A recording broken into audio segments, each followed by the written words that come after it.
Soybean Research and Information Network is working to provide valuable insights this planting season. It's the only site sharing timely research from every soybean state, all in one place. An Iowa farmer, Suzanne Shirbroun, joins us now with some firsthand perspective on this checkoff-funded program. Good to have you with us, Suzanne. Now, before we dig into that platform, can you give us a brief overview of your operation?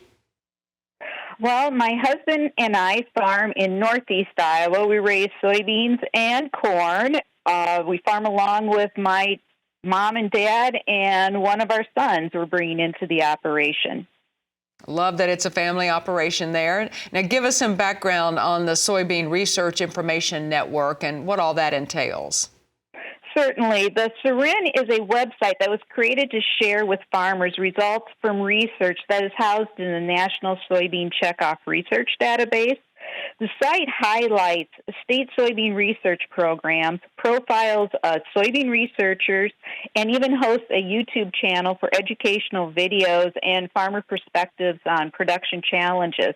You can find diagnostic tools, agronomic tips, and pest control recommendations by state and region.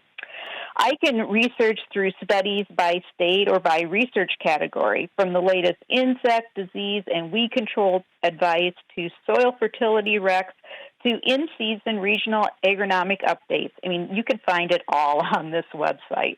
Sounds like a lot of valuable information found there. Can you give us some specific examples of something you have searched for or seen in the newsletter? Certainly. I have found ways to use the research results on my farm today and been alerted production challenges in other states that could come my way. For example, the orange gall midge became an issue in western Iowa, eastern Nebraska, parts of Minnesota and South Dakota back in, I believe it was 2017, 2018. Unfortunately, the pest is slowly making its way east across Iowa.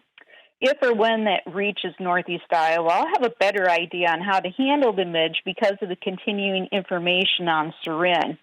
But you can also find critical information and updates on pests like resistant water hemp species, sudden death syndrome, soybean cyst nematodes. And I've researched disease, or I should say I've searched for disease and cover crop research being done by Iowa as well as through NCSRP.